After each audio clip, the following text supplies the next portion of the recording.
Good morning. We'll call the Wednesday morning, April 10th meeting of the Criminal Justice Committee to order. Start with roll call, please. Mr. Hess. Present. Mr. Long. Present. Mr. Tholen. Mr. Carrico. Mr. Eckhoff. Present. Mr. Hunter. Present. Ms. Turner. Ms. Monday. Ms. Andrade. Ms. Armour Herbst. Ms. Rubinick-Emy. Mr. Scanlon. Mr. Wheeler. Mr. Alexander Hildebrand. We have a quorum. Okay, I have not received anything for public comment. Is there any public comment at this time? Any public comment? Moving on to the approval of the minutes from February 14th, 2014. Take a motion to approve. Mr. Carrico, second by Mr. Eckhoff. All in favor say aye. Aye. Opposed, same sign. Motion carries. Up first is probation, Mr. Latham. In the packet you have a copy of his monthly report. Take a motion to approve that. Mr. Long, second by Mr. Eckhoff. Good morning. Oh, double hitter. That's what we like.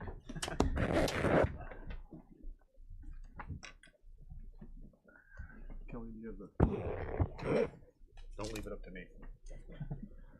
Good morning. Obviously on the agenda we're here to talk about a mental health court grant that we're applying for, in the process of applying for. But first, I want to go back a little bit to where there's two things going on here. There's two tracks. We established a mental health court, okay, which is basically almost certified by Administrative Office of Illinois Courts. And then another track, we're applying for funding to help support that court, okay? So right now, they really just begun mental health court. Hopefully we'll have full certification from AOIC in about 6 or 7 months. And that led to this funding that the Judge Parkhurst is taking the lead of applying for this grant for this money, okay? And right here it says, obviously we submitted our application for, this is the problem-solving court, back in October of 23, received provisional certification on March 27th, just recently. And they began accepting defendants into the program recently. I think we have 1 in the program and we have about 3 or 4 pending, okay? The program, just to give you basic structure of this program, it's similar to our drug court and our veterans court program. Post-conviction, maximum of 25 participants. Obviously it starts with the original judge in the original courtroom, and they make the referral to the mental health court. And then they begin the criminal background and all the assessment work to see if they're eligible. Like drug court and veterans court, it's a 2-year program, phases of supervision. Obviously, less supervision, the more you move through the phases. Weekly appointments with probation, weekly court dates, and obviously attend all treatment as recommended. Now getting to the grant, which is why we're here today, okay? It's a 3-year federally funded grant to the Bureau of Justice, worth up to $550,000 over 3 years. We won't be probably requesting that much. The first year is capped at $100,000.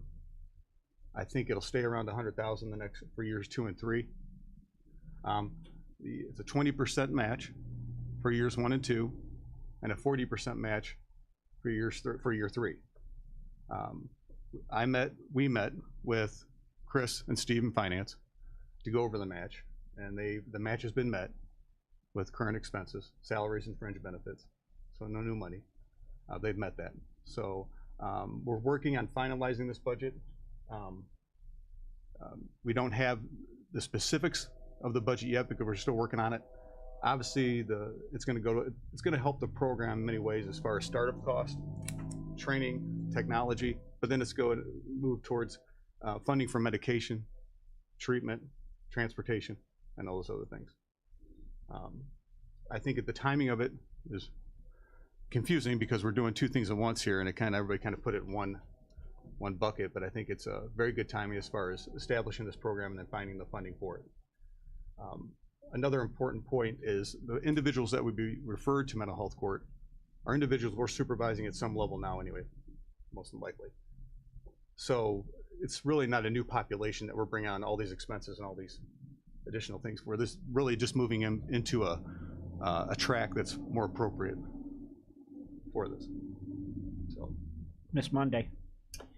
Just a quick question. So if someone's going to go into mental health court, do they actually have to have a medical diagnosis that they have a mental illness, or is that determined by somebody else? Yes, they will. I mean, it's getting to the evaluation part. I'm going to talk outside my, but like the assessments and everything. Yes, that you have a diagnosis of mental health. From a medical, Yeah, and then Okay. they go, the violent crimes obviously are not going to be accepted.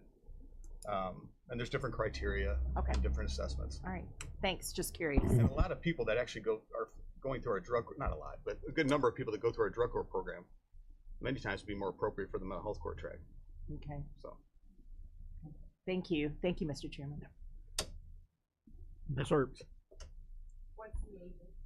It's adult. It's adult, Yes, okay, adult, thank yeah. you. Mr. Chairman, Yes, Mr. Hunter. thank you very much, Mr. Chairman. Tom, I wanted, is there a nexus between violent crimes and the diagnosis? I'm sorry, Mr. Turner, meaning, Yeah, The connection, you mean in other words, a lot of the individuals that you may be dealing with have committed felonious crimes and so forth, and it may be associated with their mental health diagnosis. So you're saying that violent violators won't be accepted in the program? correct. Now, the connection between the crime and the mental health, crime and the drug and alcohol dependency, all that. Yes, they're looking for a connection to that. Now, the violent, there just has to be a cutoff as far as what, accepting someone with an arson or someone with trying to think of a violent offense, Jim, that wouldn't be murder, of course. Yeah, that's and I agree with that cutoff. But yes, in most cases, now the nexus gets a little foggy sometimes, I understand. That was this, is this connected to your mental health? Is this connected to your drug and alcohol issues? Hopefully, But you've already vetted those folks anyway, because I think you mentioned that there won't be any necessarily new populations. They're already in your system, right? yeah, they're already in the system. They're going to be under some level of supervision with our office. Maybe they're new to us, but they're going to be on some sort of supervision. This time, now with mental health court available, this track available, they'd be, more appropriate for that.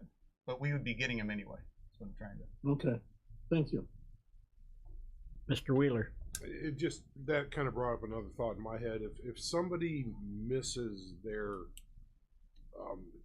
treatment session for the mental health court, who is the individual that puts them back in the regular court track? Because you have to have consequences for actions, or else they keep happening over and over again.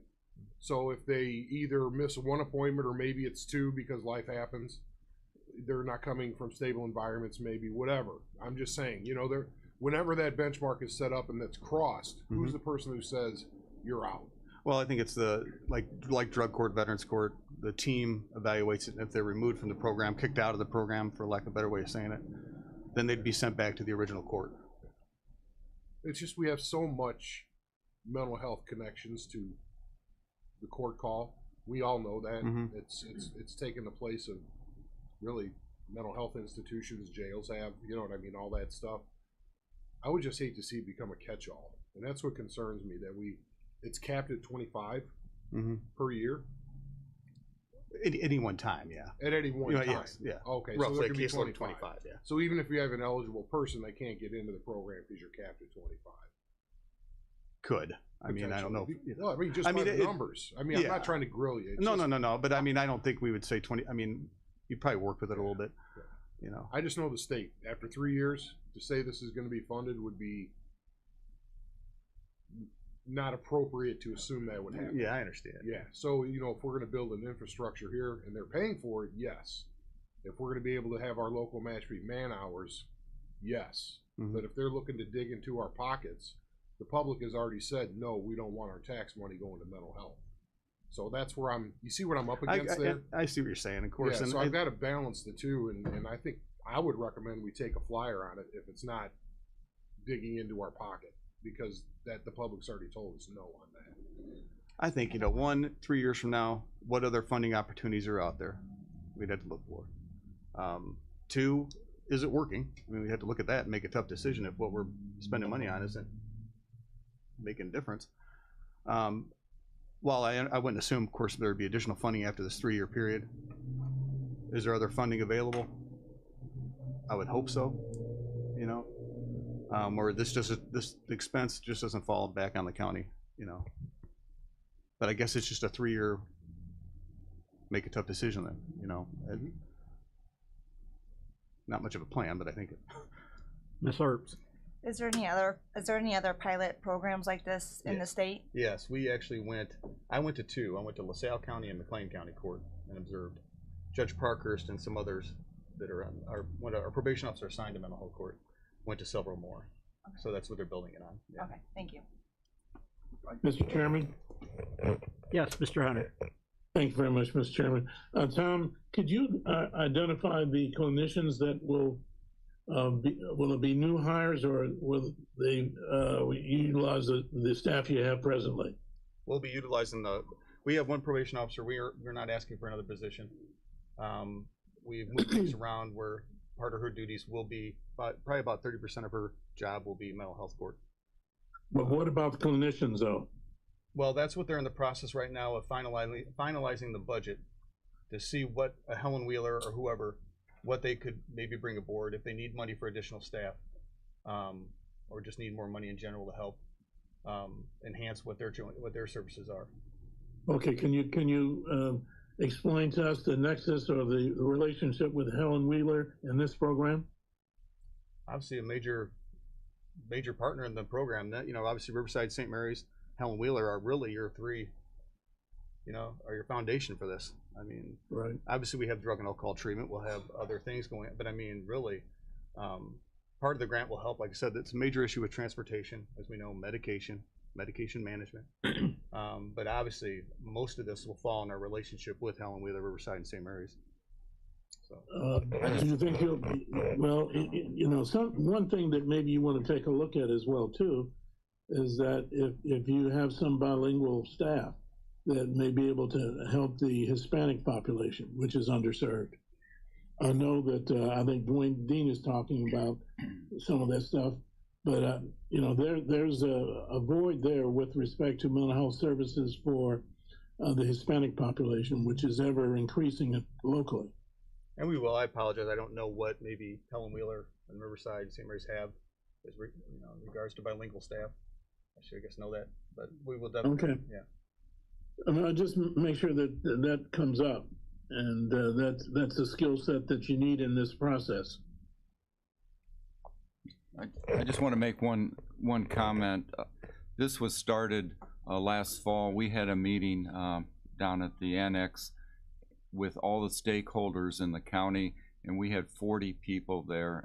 Every major provider and agency in the county was there, and they all bought into the program. They all signed on. They all and they've been actively involved in it. So it does have tremendous support in the county. So I think the initial issue here is it's not going to cost the county any money for 3 years. After that, we're still paying the salaries of the people that are there today and will, you know, hopefully be there in 3 years. And then it's just the other costs of administering the program that we would have to deal with after, for the 4th year and on, if there is no funding. But both the federal government and the state government have bought into this as well, and they recognize it as a significant way to deal with the mental health issue that we have. I have one question. From what I read and what we had in the emails and that is the timeline. It said the grant has to be in by the 8th of May, and our county board meeting isn't until the 14th. How are we going to rectify that? Mr. Wheeler. The thought we had is that if I sign the grant application, we don't have to accept a grant award until it comes back. So really the action by the board would be at that point. You're just allowing me to sign the grant application. When it comes time to accept it, that's our commitment of the match. Then it'll come back to a vote. Does that make sense to finance? Okay, I didn't want to hold this up because we couldn't hold it up. Right. It's the state's budget year, our budget year are not the same. So if we got the approval here for me to sign the grant, whatever the local match is, if it's above what man hours are, would come back to finance when that grant award comes in. Does that make sense? I don't suspect much of an issue, just by the tenor of people understanding the role mental health plays in the criminal justice system, but we still have to dot the i's and cross the t's. Mr. Eckhoff, Motion to approve. we're, motion to approve by going to finance, is this what we're doing? Allow me to sign the grant. Allow you to sign the grant, are you all right with that? I'll second it. I got Miss Monday as a second already. That's no problem. Okay, we'll take a, oh, I'm just making sure that covers the bases Yeah. that you need covered. That allow them to get it Okay, done. all right. Yeah. okay. The grant period is October to September, I think, federal. All right, we're not really spending any money, we're receiving money, so we can go buy a voice count. Mr. State's Attorney, all in favor say aye. Aye. Opposed, same sign. Motion carries. Thank you, I know, we went through that quick, so I appreciate it. So. Yep. Okay. I'm done. You're done? No, oh, hang on, no. We have a motion and a second on Tom's report. All in favor say aye. Aye. Aye. Opposed, same sign. Motion carries. All right, no questions, right? Thank you. Up next is the Chief Judge. The only other thing I wanted to report on today is that there is legislation currently pending in Springfield. I believe President Harmon introduced it, and the plan is that the state is looking to take over the entire public defender arena, and it's going to be probably a 2-year process, maybe 3 years. They've started with putting the proposed legislation designates the Administrative Office of Illinois Courts, what we call AOIC, to have an office down there where they can assist public defenders throughout the state. But the ultimate plan is that they would basically take over. They currently, I don't know if you're aware, but the state pays for all the judges in the state of Illinois, both at the trial level, appellate level, and the Supreme Court level. They also pay for all of our court reporters in the county. And when I say all, I mean like salary expenses and everything else, and a certain amount of staff. There's three or four people at the courthouse that are paid for by the state. Well, now they want to take over the public defender arena because they feel that there is a disparity of what public defenders are able to do in various counties dependent upon their county boards. And historically, the salary of the public defenders have been pretty low. They want to bring up the standards. They want people to have and have their attorneys, paid for what they're doing. So that plan is just in process. I just wanted to let you know that, which is good for the county. And I don't know the details. I talked to Ms. Pennewick this morning. The devil is always in the details, but we don't know who's going to appoint the public defender, the chief public defender. Right now it's the chief judge and the circuit judges that meet and appoint the public defender. But in the future, it may be the county board that appoints the public defender. I've heard that discussed. But I think from a financial standpoint, it's going to benefit the county if it relieves the county of the expense of the public defender's office. So, any questions? Mr. Wheeler. Just for insight, how maybe you should probably be able to answer this. The relationship between state pretrial and Tom in probation, are they like quasi reports to him or dotted lines over? You see how it makes me wonder how a chief public defender who's in charge of what you're in charge of would manage a staff that's not his direct reports. If they're all state employees, I don't know how that would work. The office of the pretrial services, that's also been taken over by the state. So we have three here now, Tom?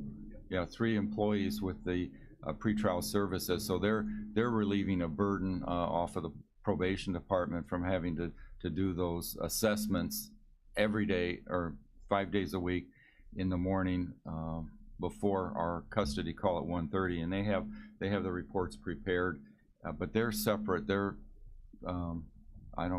you don't control them at all.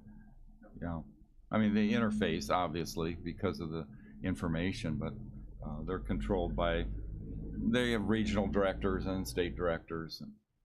Have they But- told you if they thought they would be full-time public defenders, or if they would split time between the private and the public side, like we have now? Yeah, that hasn't been flushed out yet, no. Thank you. Mr. Chairman, Yes, Mr. Hunter. Judge Cunnington, R6. Not a question. You indicated that President Harmon's presenting this program for the takeover. Now, I assume, will there be hearings on this stuff? And my actual question is, will there be somebody from Kankakee County going to attend any of those particular hearings if they have them, which I might imagine they would, to discuss issues and flush out some of those questions and that remain, based upon, the question that Chairman Wheeler just indicated? Yes, there will be hearings. There are no plans. I haven't heard of any hearings yet, but they always have hearings. But I don't know of any plans to send somebody down there. I know the Conference of Chief Judges, we have a meeting Friday. We'll be discussing it and have input. As a body, we represent all the judges in the state of Illinois, and we do have input to pending legislation. Okay, thank you, sir. They might be like probation then, for the pretrial, they'd be looking for office space in this area then? Yeah, if they take it over, yeah, they'll be, and there may be some kind of an arrangement with the county. Currently, they're not looking to upset the apple cart, so all they want to do is have some support for the program, and they want to throw some money at it, so they've taken enough away. Yeah, I was gonna say, they've taken enough away that we're financing it anyway. But anyway, up next, Circuit Clerk, Ms. Cianci. In your package, you have a copy of Sanley's monthly report. Take a motion to approve that. Ms. Herbst, second by Mr. Long.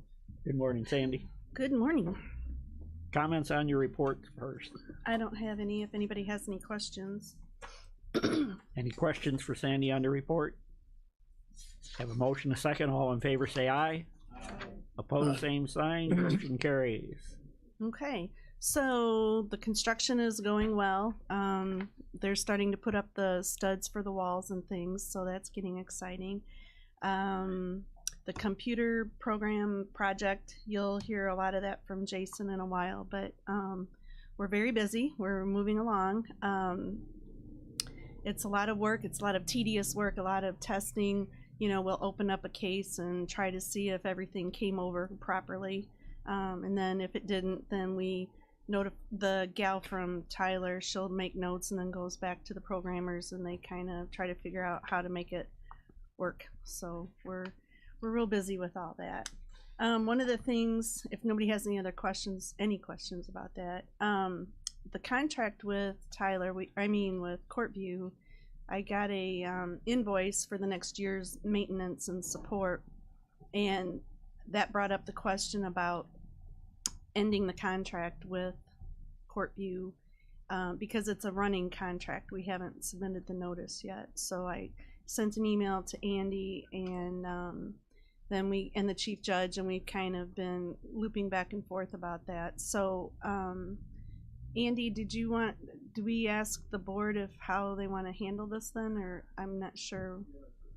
I guess the general question, the issue that I had is that you don't really want to go without support during a conversion. Correct. Because we don't want to lose access to the current data that we have and the court functionality in case there's a hiccup. Right. The other side of it is are we far along enough? Do we have a go live date? Have we tested system integrity? I don't know that we can answer that right now.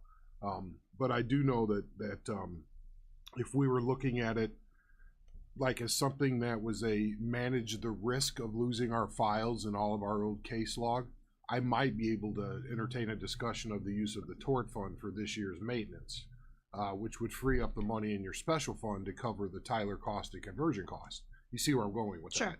It's one bucket, but it's a big step to be able to manage this because that's tort.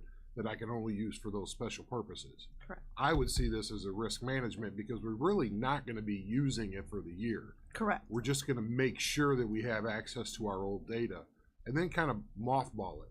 And we're gonna keep it, correct? That was your decision to keep Courtview, the files, just in case you wanted to get in there? No, Jason will explain a little bit Okay, more about that because later. we were talking about that, but the main thing is to have access to the data during the conversion. Well, and or maintenance and support, because if we have any, we oftentimes, not oftentimes, but every once in a while, there's a glitch like in a financial portion of a case, and so then we will have to get a support ticket with Courtview, and then they go behind the scenes and figure out what happened and make the correction, and then we can move on. So we don't want to give up that availability either. We want that protection as well. So, you know, just say if the go live is September for Tyler, I would still like to keep Courtview available to October, November, December, just in case something happens and the September date is not what really happens, you know. Right. So, because I just want to be prepared for any, you know, bug that could happen. So we would need to get the contract, find out what the rules are. The maintenance invoice was for a whole year, and it starts in July. July 1st is the next year. So if we, I don't know, go for 6 months or whatever. What is the invoice? How much? I don't have it with me. 150, thank you. 150,000. And I think Jason's response was that we see if we can't go a half year and into December 31st. Something like that. We have was to look his, into that, right? Yeah, yeah, Okay. Jason's going to have an update on Tyler and the old and new business. So right. Yeah, this is a Courtview one. Right. So with this, kind of like I don't really want to talk about conversations between us and them and negotiations in the meeting, please. Because leverage. Yes. Yes. Okay. Please. All right. Well, anyway, that was just, I had started the conversation with Andy and we brought it up to the board. So I don't know, is there any other conversation that we need to have about that? Now, just the tort fund thing is I'll be shoring that up if we think that's an appropriate use legally of that fund. I would say it is, but that's, Okay. I always ask other people. Any other questions? Mr. Chairman. Mr. Hunter. Thank you very much, Mr. Chairman. Sandy, can you give me an assessment of the opinion and the sentiments of your staff regarding the transition from Courtview to the Tyler program? Well, right now, we're not at that stage yet where they haven't been introduced to Tyler yet, because we're still doing the data pushes and the confirmation that the information is coming over properly, and it's nothing that they would be doing in the future. So the team that I have assembled, they're creating forms and then testing the forms to see if when, like, there's different forms in the traffic world, and we need to make sure that the name goes in the name spot and the date goes in the date spot, that kind of thing. And so that's nothing that the staff, the other staff that they would even be working with. So once we get through data push 3, I think, and things are pretty cleaned up, then that's when we're gonna open up what I call the sandbox, so that people can start going through the tutorials and kind of playing around in the test environment, just to see to learn how the case management system goes. So we're not there yet. That's a premature step at the moment. Okay. But I'll be asking in the future, though. Sure. Well, I will definitely let everybody know when that time comes. I mean, we're just not, we're not there yet. Okay. That'll be one of my announcements once we're there. Thank you. You're welcome. Any other questions? Very good. Thank Thanks. you. Up next, State's Attorney, Mr. Rowe. In the package, you have a copy of the grand jury report and the grand jury statistics report. Take a motion to combine and approve Motion them. approved. Mr. Hunter with the motion, second by Appreciate it. Mr. Long. Good morning, Jim. Good morning. Comments on the reports? If you go to the very last page of the report, you go all the way down to the bottom, talking like the basement cellar dwelling, very, very last place you might find the Chicago White Sox. Now, wait a minute. It's funny because it's true. Between you and Father Pete, Sorry, I that's just all I pulled a get is hamstring. harassment for the We Sox. have, you can see we've indicted 207 people to date through our last grand jury session in March. Just comparable to where we were last year. Last year we were at 215. 2022 we were at 215. 2021 we were at 382, but that was a lot of the remnants from COVID when we weren't able to get stuff to grand jury as quickly. So pretty consistent for better or worse. A number that stands out to me on the report is the AgBat to police officer. There's 19 of those. That's a pretty significant number and a scary number, because that tells you that, you know, as we've all seen, respect for law enforcement has been diminished, and the narrative out there is not pro-law enforcement. And I think that that's starting to show up here in how people are interacting with our local police officers now. A dangerous situation, and thankfully, I'm not aware of any what they call great bodily harm type of injuries. That's language the law uses. But that also means that if the officer did not suffer great bodily harm, the person is not detainable under the law. So a lot of these individuals that are committing these crimes are not ultimately able to be detained. You know, and there's a positive side to that. The officer didn't suffer great bodily harm, but that's also pretty scary that someone that interacts with police in that manner would just be released back out into the neighborhood. Mr. Chairman, one question here. Yes, sir.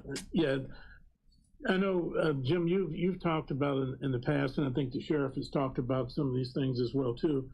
Will there be any enhancement of or an inclusion of additional detainable offenses?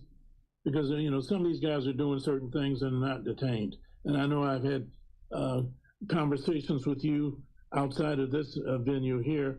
Have you heard of any legislation, trailer bills, anything that will be addressed to include additional offenses which you can detain some of these culprits? Well, I know that our locally here, Senator Joyce and Representative Haas have both proposed bills to make amendments to the Safety Act that would include additional violent crimes as detainable offenses. But I don't even believe that those are getting out of committee in Springfield. Now, they don't seem very inclined to consider any of their proposals on the topic. You know, they're opposed, it appears, the Democrats are opposed, quite frankly, any enhancements. And so I'm afraid that brings up a question. Have you talked to Sims about it? I mean, no, there's no opportunity to engage with him, and quite frankly, my fear is that they're headed in the opposite direction. We see bills being filed in Springfield to ban police officers from schools, no school resource officers.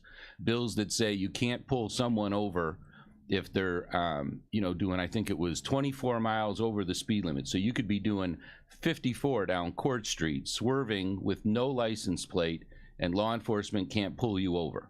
That, you know, it's idiot bills, quite frankly, and it's going in the completely opposite direction. So, yeah, I don't see them suddenly erring on the side of public safety. So. I hear you, brother. Yeah. It's scary. I mean, some of the House bills that are being filed, Senate bills, are completely opposite what you would want to protect your community. Thank you very much. Any questions on the report? Any questions? Okay. We have a motion and a second. All in favor say aye. Opposed, same sign. Motion carries. Focus grant. Focus grant, just briefly, an experience we all had at the courthouse. I think we're going back a couple of years now when that shooting occurred outside on the south end of the building. The very next day, our office was flooded with social workers. Representative Haas was there providing counseling to any of the employees that witnessed it or, you know, had an experience with that. And it was remarkable how an event like that occurs and suddenly all these resources are summoned to provide support services to people in that building. And we got that by virtue of the fact that we're in government. If that shooting had happened 2 blocks south of the courthouse and 3 kids on a front porch had seen the same thing our employees did, there would be no outreach to them.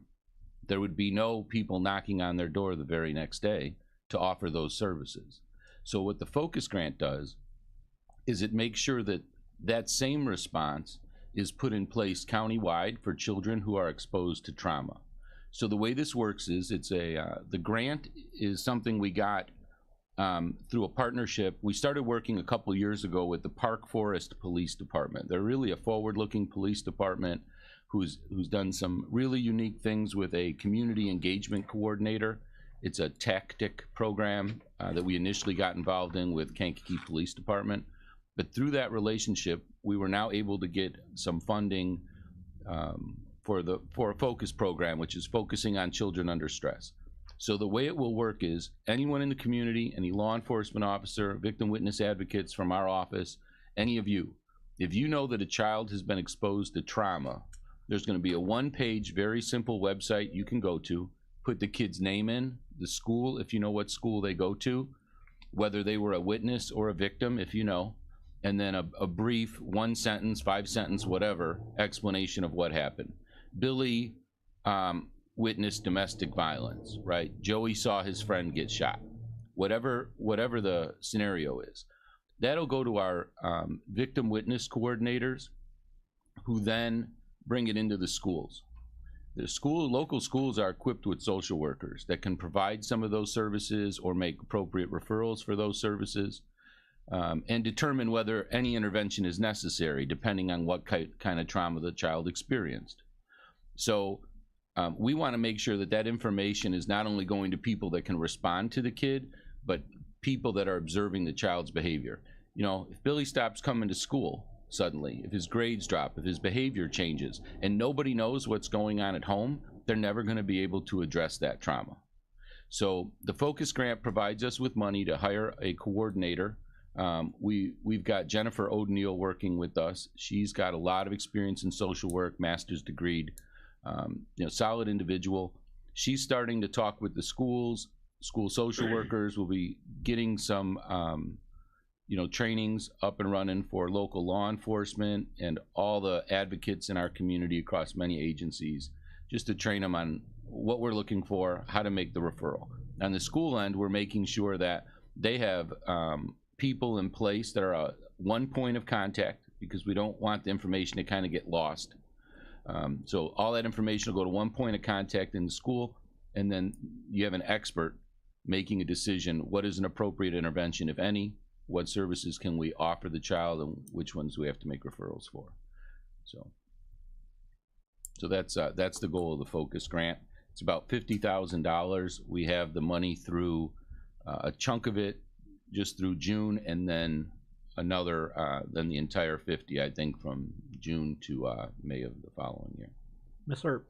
So in other words, if an officer arrives at a scene and there's domestic violence, the officer could make that referral, or does it have, Exactly. Okay. Yeah, that would be ideal, right? Okay. The officer, but if the officer doesn't, when we get those reports in our office, our victim witness advocates can check it. So there's a few checkpoints there.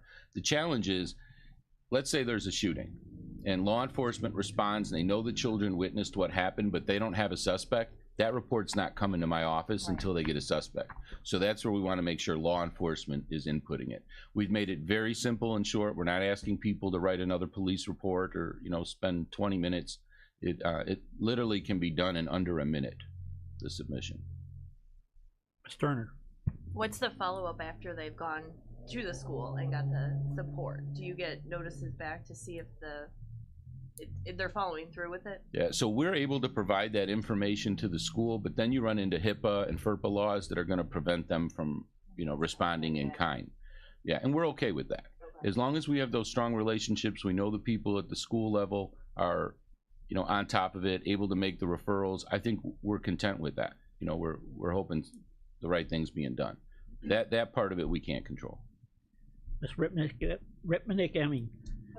What's the timeline from when they actually do the report to where that child gets that help?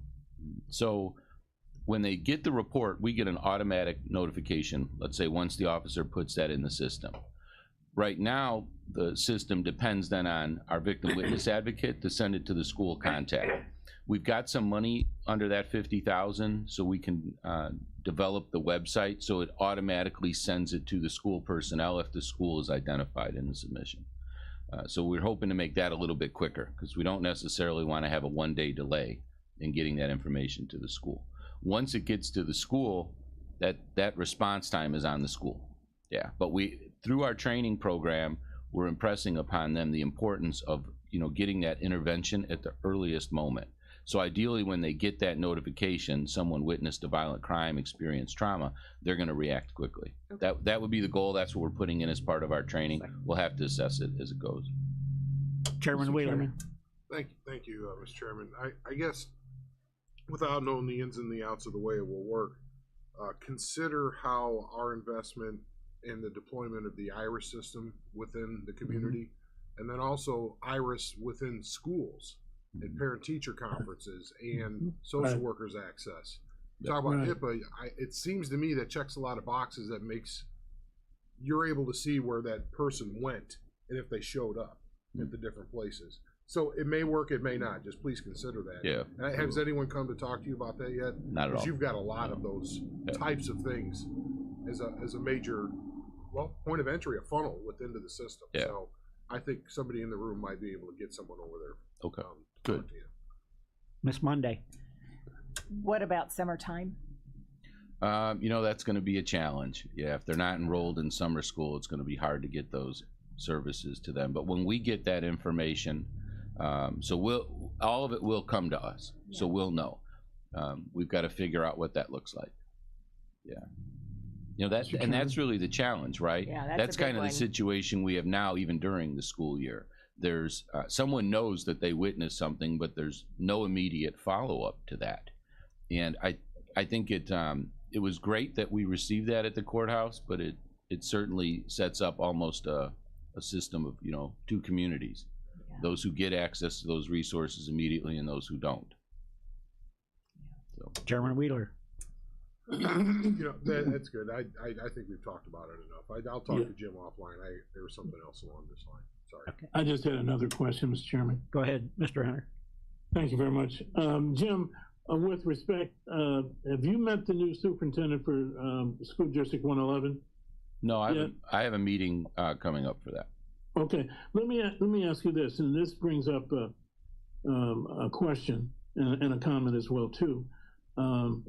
Will you be providing the training? Your staff will be providing training at the superintendent's meeting with the regional office to give them I've spoken with I've spoken at I think it was one of their quarterly regional Office of Ed meetings about this program. We've been trying to find funding for it for almost 2 years.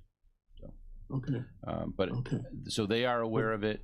Now that we have the funding, Jennifer is going around introducing herself to those people and getting those meetings.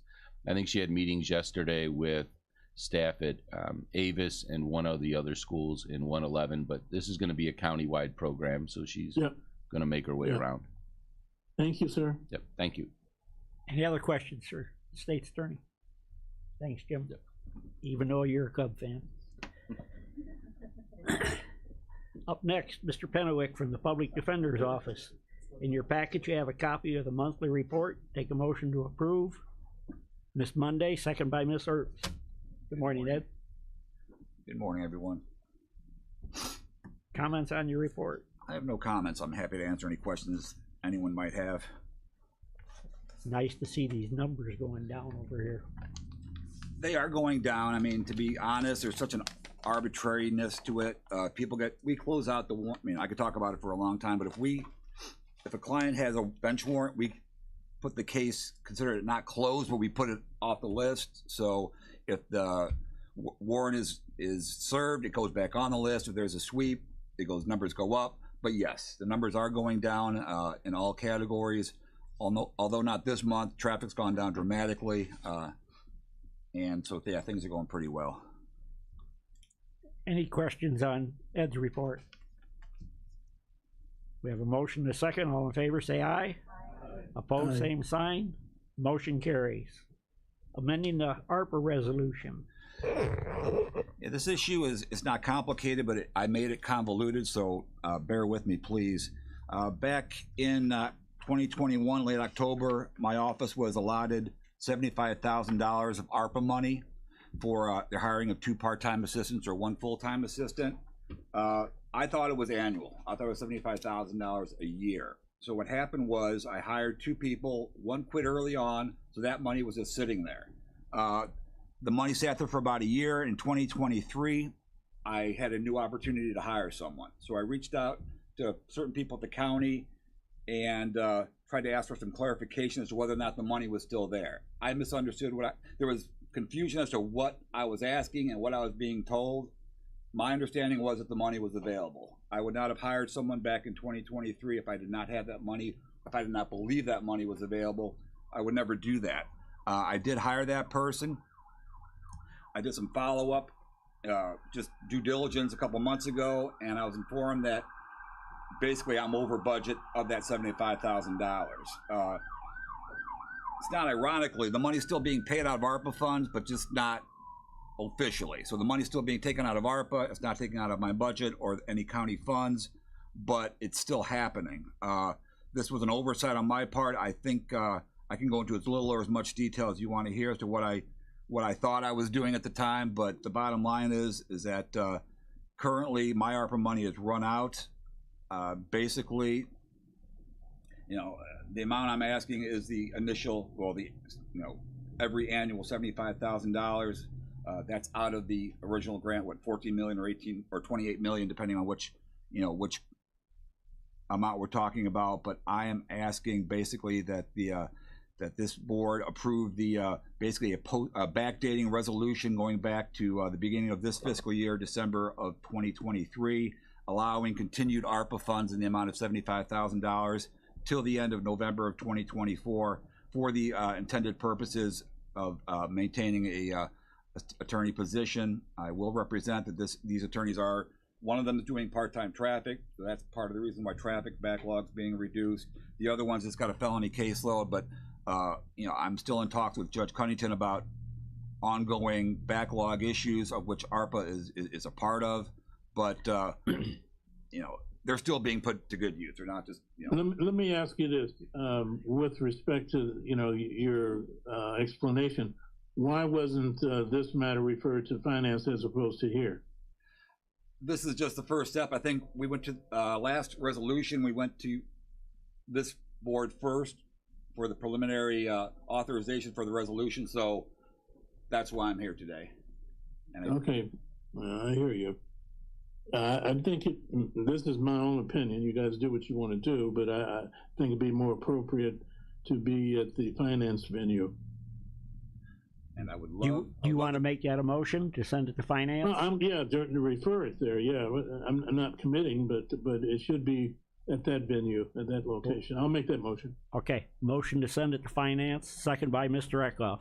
Mr. Wheeler. I'm trying to make sure that I'm using this committee for what you're supposed to be doing here, which is, I think what Ed was referring to was the fact that it started in this committee because you all blessed the need for an attorney to address the backlog. You agreed with that position and then sent it to finance with a recommendation. I think, does the committee still think a backlog exists, would be the way you would base the recommendation. If so, then we could do that through a budget amendment for this budget year. And so you could send a recommendation to finance that we amend the budget for 24 based on the current need to fill out this budget year with extra people for COVID. You see where I'm going with that? Yes. It doesn't have to be a big gyration of, if we haven't paid that money out yet. The resolution does say 1 year. It doesn't say a total of 75,000. So I have to match that up with what Steve says. I think that may be gone. So it could be just covered in a budget amendment and not using ARPA to do so. But and that's if you allow me to say the backlog exists, then we could figure out how to get it taken care of for this year. Well- Does that work for you, Ed? It works for me. Are you envisioning ARPA money? That would be my preference, obviously. I don't know why that would matter to you. Just to help out the county, that's all. Huh? Just to help out the county. That's my motivation for that. If that money still exists. We are addressing that. If you want to wait till June when we total all that up, we can. No. No, we Yeah. don't want to wait till June. Yeah, I would like to, yeah. We'll let finance make the decision on Yeah. where the money comes from. I mean, if they look at the copy of his report, the total number of pending cases, I think there is still a backlog. So, I think it's unquestionable. There's still Not arguing, but Yeah. I do think that that's the decision that we would make here, and then finance would say, where does the money come from? If they agree. we have an unusually large amount of 2021 cases still out there, 2022 cases. I mean, it's not going as quickly as I think anyone wants. I know the state's attorney wants resolutions of cases. I know the judiciary wants a resolution of cases, but there are still cases that predate COVID, no question. any other If- questions? I would just like that, if that's echoed by the state's attorney and chief judge or the courts, then I'm fine with everything. You know, and that, just to vote my own way. Yeah. Yeah. There's still a backlog. Comments, Judge or State's Attorney? Still a backlog. Okay, we have a motion and a second to send this on to finance. All in favor, say aye. Aye. Opposed, same sign. Motion carries. I don't want to belabor that, but I mean, when COVID hit, everything's literally shut down. So all the cases that we would have processed on a day-to-day basis literally stopped. Also, there was additional charging going on throughout that time. And then when the startup happened again, everyone tried to go forward on the new cases as well as the old cases. It's definitely, I mean, in my opinion, it's definitely a direct causation to COVID at this time. So yeah, I appreciate your adoption of that. Other than that, I've got nothing to say. I'm familiar with what Judge Cunnington talked about the office. They're calling it now the Office of Public Defender Trial Support. I think that's a misnomer. I think from the meetings I've been to and the people I've discussed this with, it is going to be eventually, I believe, a full-time taking over of my office. But, you know, I don't know how much littler, I can talk about that as little or as much as you want, but for now, they're calling it a support system, but I think that's the way to get their foot in the door, but to at least initiate the process. So I think it'll be really interesting. One example is they want our office to be, you know, funded similarly to the state's attorney's office, because as the chief judge stated, oftentimes there is a disparity among counties, but there are disparities among counties for the state's attorney's office. Some state's attorney's office might be overfunded or given tons of money, others might be given less money. So how is the state going to use the state's attorney, which is budgeted by county money, to base parity for the statewide office? Is going to be very complicated when the time comes. But I'll be happy to answer any questions anybody has regarding that or any other issue. Any questions on that? It's gonna be a ride. Okay. All right, I appreciate Thank you. Up next, the sheriff. You have a copy of the sheriff's monthly report in the packet. Take a motion to approve. Mr. Carrico, second by Ms. Earps.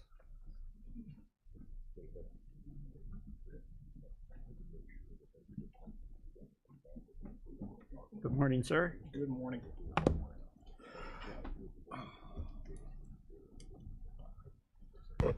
Good morning, everybody. I'll try to keep this brief, but no promises. As far as the report goes, our locals are up slightly. That number fluctuates significantly. And I think the fact that it hasn't gone down shows everybody in this room, as well as our community, that the people who we had in jail belong there.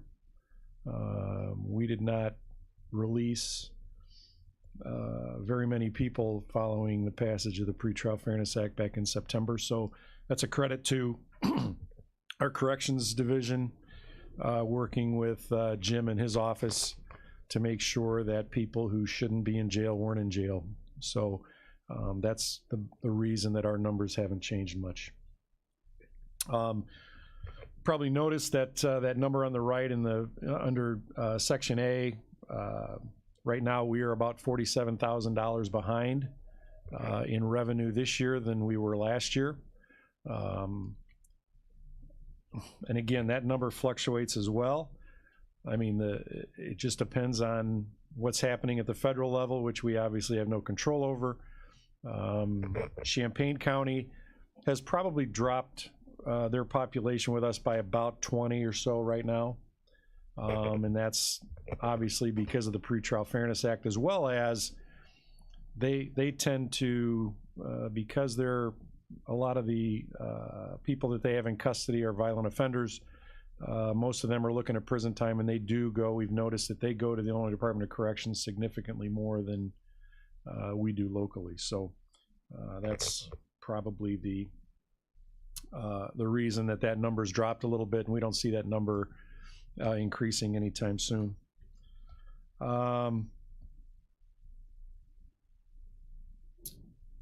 On the sworn side, if you look so far in 2024, our citations, if you look at that number, we're actually issuing 58% warnings as opposed to 42% citations. So again, for those that criticize that traffic enforcement and traffic stops are significant, are a revenue source, that is just not the case.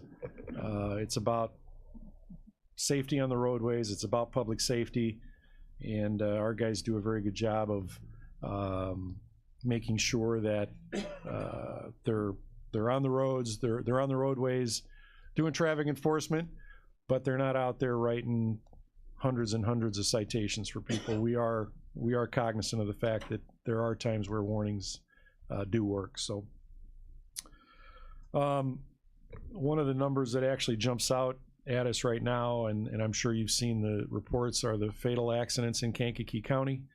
One intersection that has received a lot of attention, and this isn't the first time that this intersection has received a lot of attention, but the 12,000 and Route 50. And there are a number of reasons why, and I can sit up here and make excuses all day long, and that's not what we want to do. We want a solution. We don't want excuses. And I can tell you that for a number of years, there have been people who have talked to state officials regarding this intersection.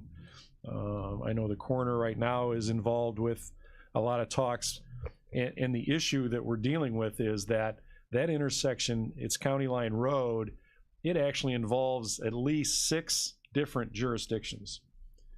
Not only the 2 counties, it involves the state of Illinois, it involves townships.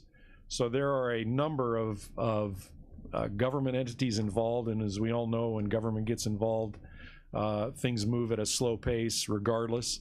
And so it's not for lack of trying, but I know that our legislators are involved, even though I don't believe that, with the exception of maybe Representative Haas, I know that Senator Joyce, that's not his area. That's an area that is represented by Napoleon Harris. LG Sims is not in Manteno, is not in that area. That's according to the mayor. So, because I checked, because we wanted to reach out and talk to the right people, and he wasn't. He said, no, it's not LG Sims, it's Napoleon Harris. So, if we can come up with something temporary that at least keeps that intersection safe, it's one thing, but, obviously we need a final solution.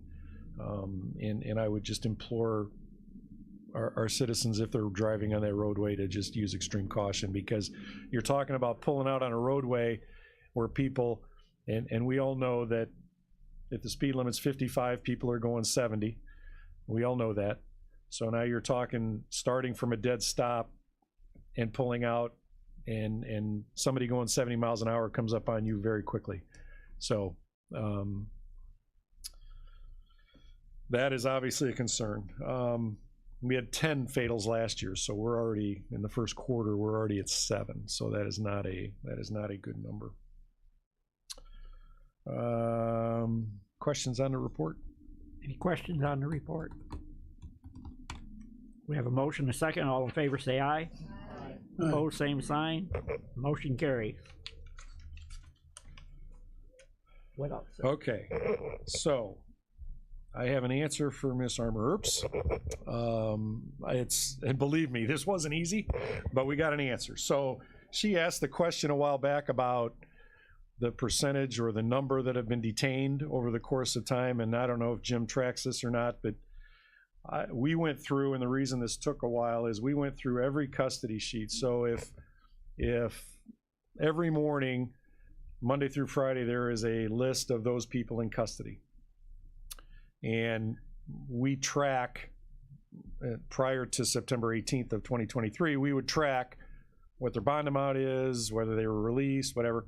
We're doing the same thing now, only it's either, the 3 choices or the 2 choices are normally, the 3 choices: detained, held over, or released court order.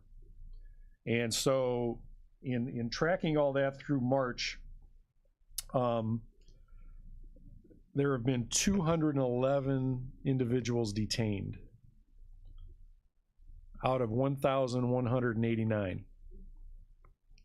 So that's about 17%. Now, that detained number doesn't include if they'd have gone back to court within 7 days and then maybe got released. So it's not it's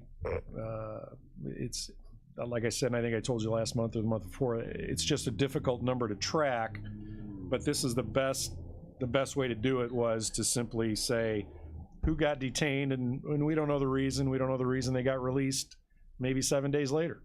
And it does not include, what that release number does not include is those individuals who may have been arrested on the street and maybe issued a citation, which is obviously part of the Safety Act and the Pretrial Fairness Act.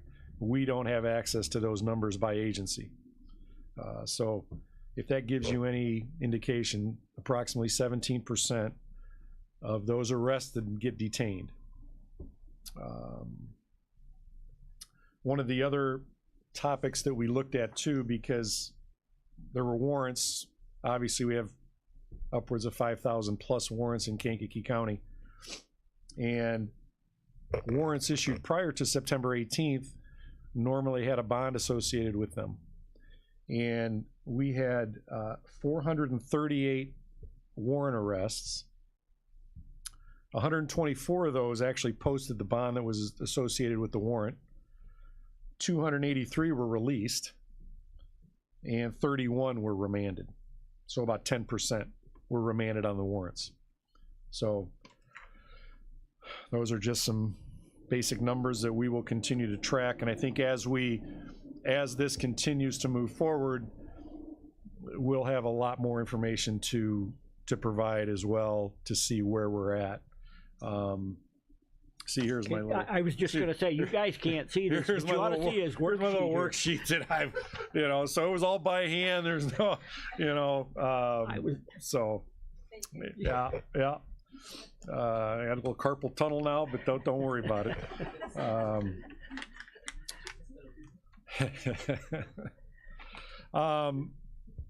I talked before with this committee about our mental health pilot program that we have at Jerome Combs, and to give you a little bit of history, and if you've heard this before, I apologize, but I think it's important to note, a mental health individual who gets arrested and then gets found by a social worker to be unfit, goes back to court.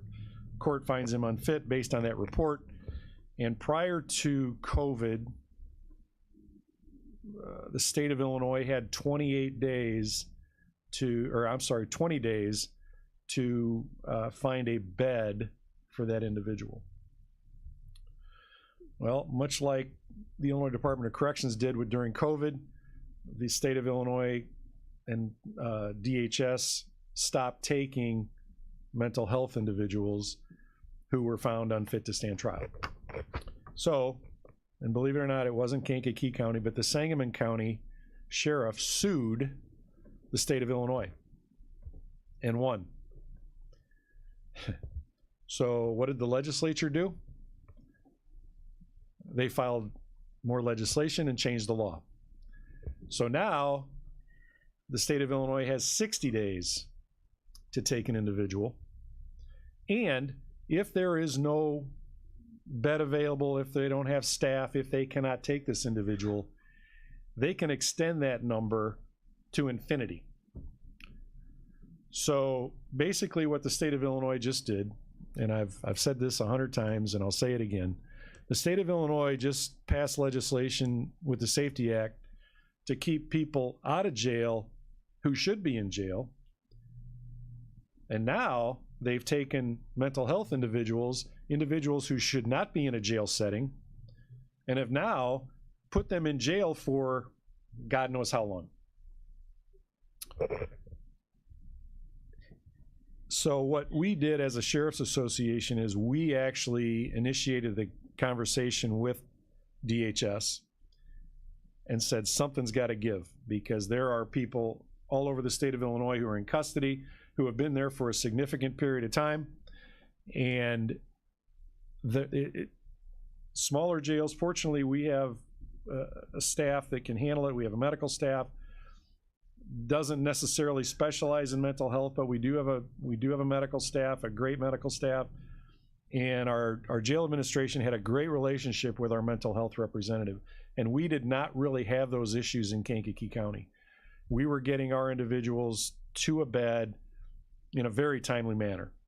So when we initiated that conversation with DHS, the idea was brought up that said, what if we were to talk about a mental health pilot hub, and where individuals who were in custody somewhere where there wasn't resources, because mental health did make it clear that they had resources available. And so there was 3 or 4 other sheriffs, the executive director, and then representatives from mental health, sat down and came up with this pilot program where they are actually sending, and we've capped it at 12 to be a reasonable number, but they are actually sending them to Kankakee County. Now what Kankakee County gets out of that is a couple things. They get reimbursed for housing them, and they get access to the state provided mental health services, not only for the individuals from out of county, but for our own individuals as well, which is a huge plus for us, because mental health is such a unique profession, and our doctor did not feel comfortable prescribing mental health psychotropic medication. And so now we literally have a mental health PA who comes into our building 7 days a week. So it's very beneficial for our locals, as well as right now we have 4, but so far it's worked out as well as it could have. People are getting treatment. The idea ultimately is, and this according to DHS, is not a long-term solution. So we reiterated that. However, the fact that these individuals are getting treated with actual mental health professionals is just a plus for the entire population. So credit again to our correction staff for handling these individuals. The goal obviously is not to have to send them to a mental health facility, but if they were able to get medicated, and because we've all probably know somebody that may have a mental health issue, they may be taking medication for it, and when they stop taking that medication, it's when they have those episodes.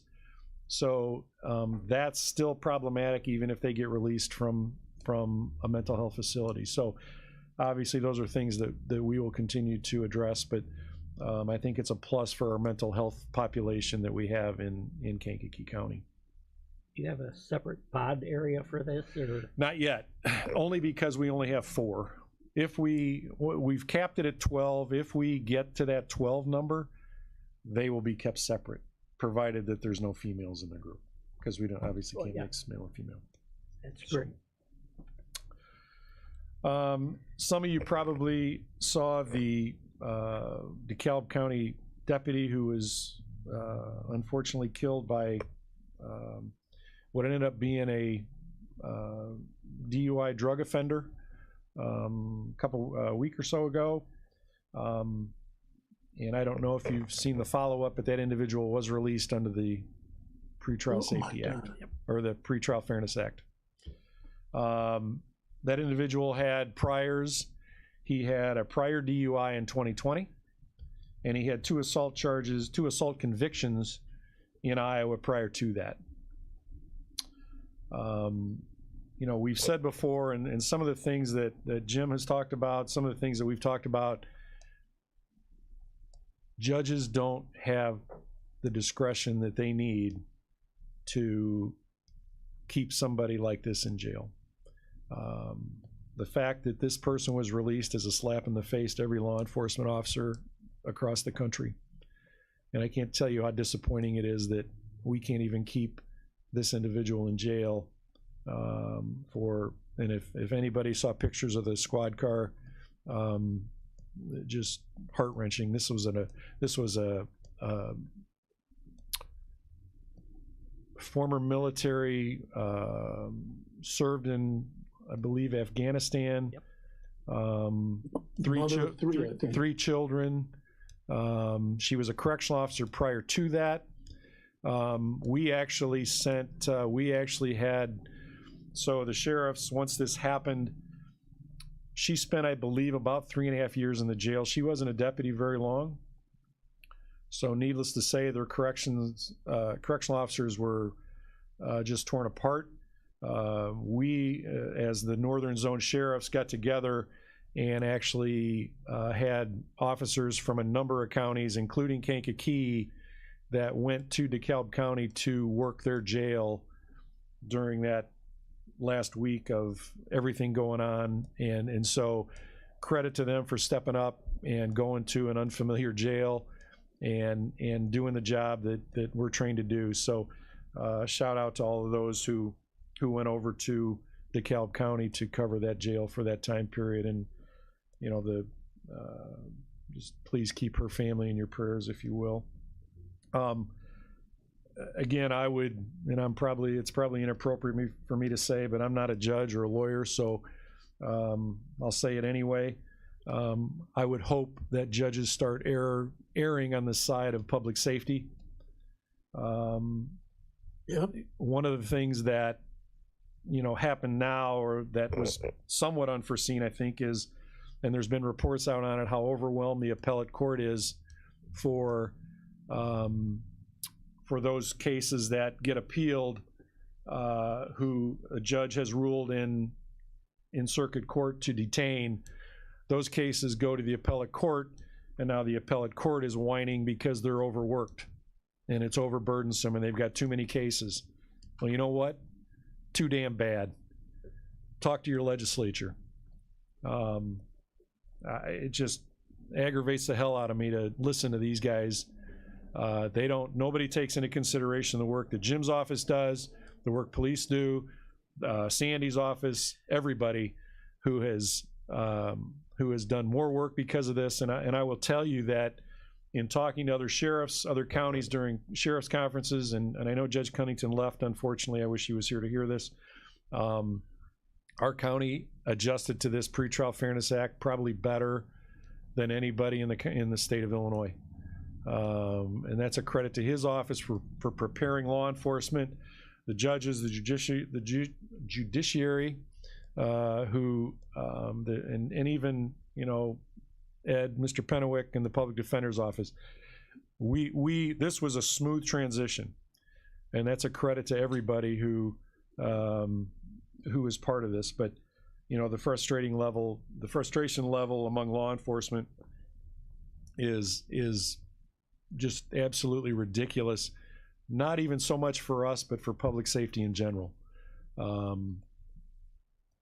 Jim mentioned earlier, talked about the ag battery to correctional officer, or ag battery to police, and talking about great bodily harm. I mean, if there's no great bodily harm and somebody goes up and punches a police officer and gives him a black eye, it's non-detainable. I mean, a black eye I don't think is considered great bodily harm.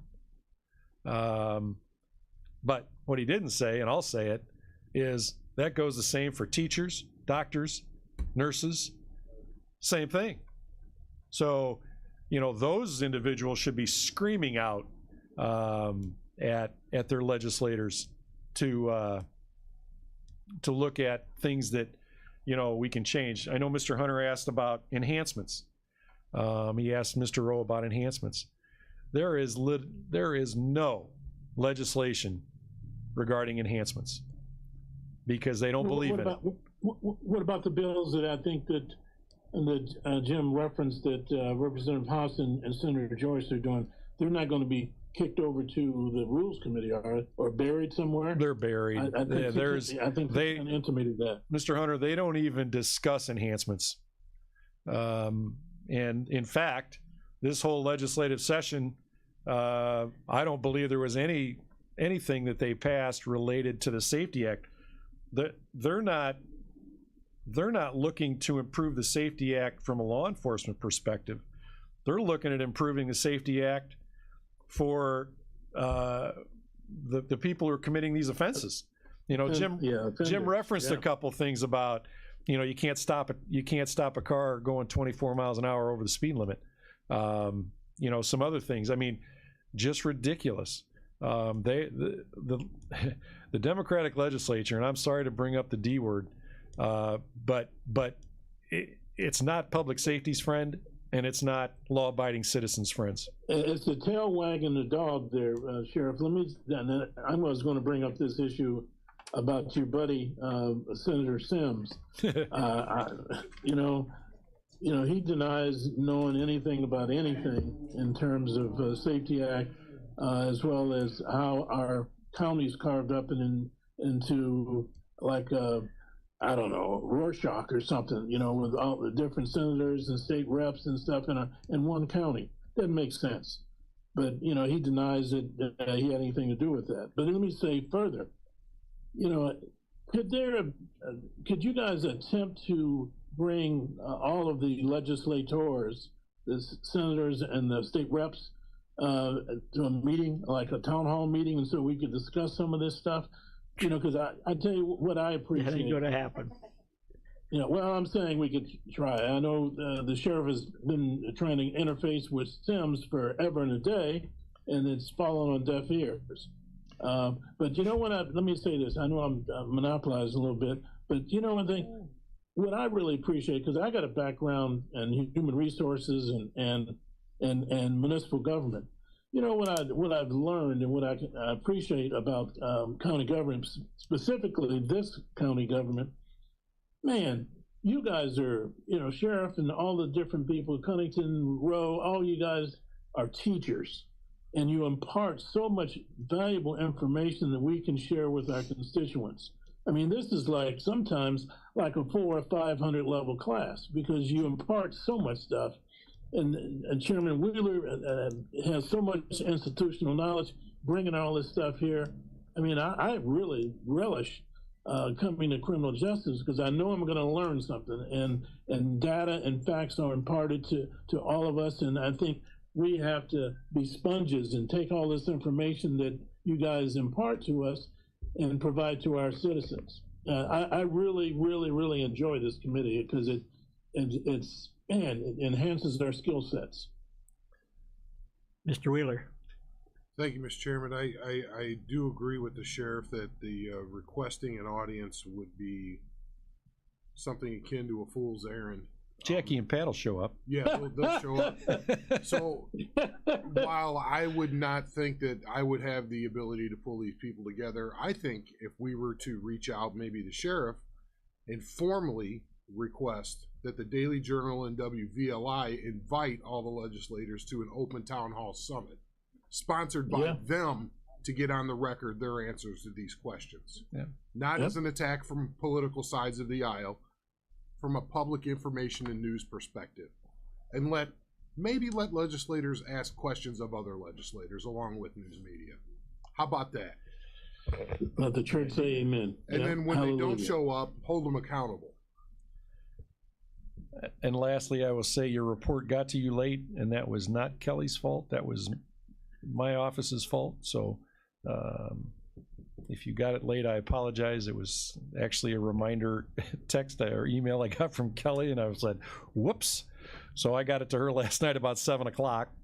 And so it was certainly not her. So didn't want her to. I have one question before you get away. Yes. Could you make any comments on the chase you had the other day? It started in Moments and ended up in Peatone, wasn't it? It ended up in Peatone. I can tell you that a number of agencies were involved. This guy they did find a gun in the car. He's, again, and right now I think he was one of those detained, but he's got court, I believe, next week. So depending on what his actual charges are going to be, depends on whether or not he stays detained. But that's about it. I mean, it was, the unfortunate part, and that's the drawback to any pursuit. You see it more and more. I mean, every day you're seeing, whether it's on the news or on the radio, you're seeing people who are not stopping for the police, which goes to what Jim had said about the lack of respect. And those chases are, obviously the offender and the police chasing, but you've got all this traffic going around. There's chases going on. Are you going to go travel 90 miles an hour through the city of Kankakee on Court Street here? I mean, you just can't do it. And so guys try to back off. You terminate the chase. There's a number of options that you have, and you hope that even out in the country where there's nobody, there's just too many bad things that can happen during a police chase, and there's too many of them. Any other questions for the sheriff? Thank you, sir. Thank you. Thank you, everybody. Up next, Animal Control, Ms. Laird. In the package, you have a copy of Carrie's monthly report. Take a motion to approve. Mr. Long, second by Ms. Turner. Morning, Carrie. Good morning. As for the report, we're a little bit lower than last year's numbers for our overall total. That's just to getting registration in later. We got in earlier last year than they did getting numbers in and totals to the vet's offices. So that is about it for the report, unless there's questions on anything. Any questions on the report? Mr. Chairman, yes, I'd just like to, Carrie, thanks a lot for the tour. Sure. A lot of us gained some access to the new facility and checked out the progress. I was impressed with I had to leave there after a bit, but I had another appointment, but I was really impressed with the progress and the explanation that was provided to us. And I just want to say thank you very much. Well, thanks for coming. Yeah, like Mr. Hunter said, some people did go out and see the new building. It's about 85% done at this time, so it's looking great. We have to get our main switch gear in, some sod, seed, office equipment, things like that, and then I think that we should be able to move in. We should be in by July.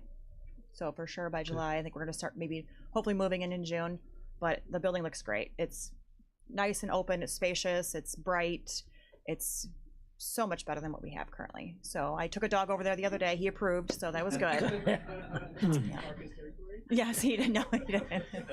So it's looking really great. So thank you guys all for everything you guys have done for us too. It's been a much needed addition to the county, I think. So. Okay, we have a motion and a second on the floor. All in favor, say aye. Aye. Opposed, Aye. same side. Motion carries. Anything else? Nope. That's it. Thank you. Up next, Coroner's Office, Mr. Gessner. Have a copy of the monthly report and the monthly receipts of money. Take a motion to combine and approve that. Mr. Eckhoff, second by Ms. Earps.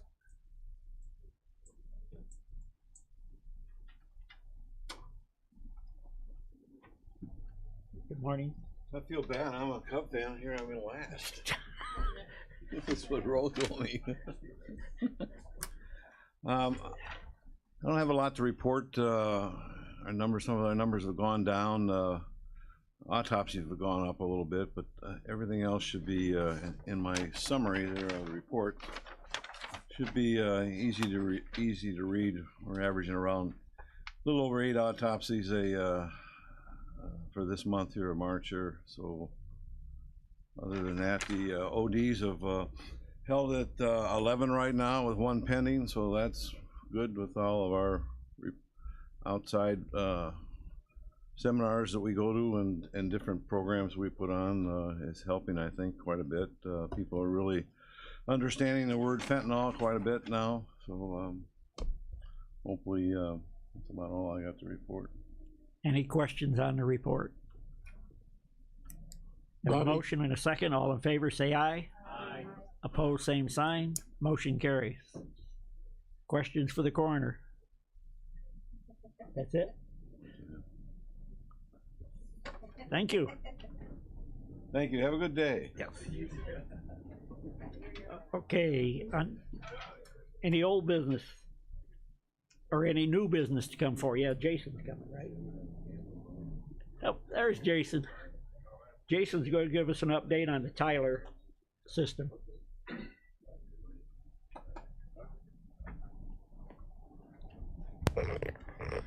Good morning, everybody. You guys have the report in the packet. Everything's going pretty smooth. We're really in the the preparation of the software. Sandy's office, Jim's office, Ed's office, along with Tom's office. They're all really realizing the amount of work that's taking to get everything prepared for this. They're going through forms, business processes, and Tom's office is going through data review for the first time. You guys have any questions? I mean, not really too much beyond the report at the moment. Any questions? Mr. Wheeler? I just think, you know, the main thing is are you able to tell the committee that we're on track, timing-wise, budget-wise, any technological glitches because things are going to happen, and that when they happen, we're able to address them and the team is working. I mean, or if there's things that we need to assist with. That's kind of where I'm at, you know. Yeah. As of that, everything is on time. Budget-wise, everything is going good. Problems do come up. Like, we do have a long list of auto jurors, what they call it, of issues within the software, but you expect issues, you work through them. They're not piling up, you know, they're cutting through the problems. So everything's going as expected right now. Thank you. Just so the committee knows, these are things I stop him in the hallway and ask him. You know what I mean? I just thought it was starting, as we start ramping up and you'll start to hear about Tom going live and probation being cloud-based, you'll understand the advantages of what that means. And that's, yeah. Even though they're running parallel, that'll probably happen first. Right. Hopefully. Right, Tom? Yeah. It's the same company, but it is 2 different softwares that are going parallel to each other. Yeah. And always more than welcome to stop me at any time to ask me questions. I mean, you don't have to wait for this meeting. Thanks. Any other questions or comments for Jason? Keep up the good work, Jason. Well, yeah. Any other new business come for the committee? Any old business? Mr. Carrico. Motion to adjourn by Mr. Carrico, second by Mr. Eckhoff. All in favor say aye. Opposed, same sign. Motion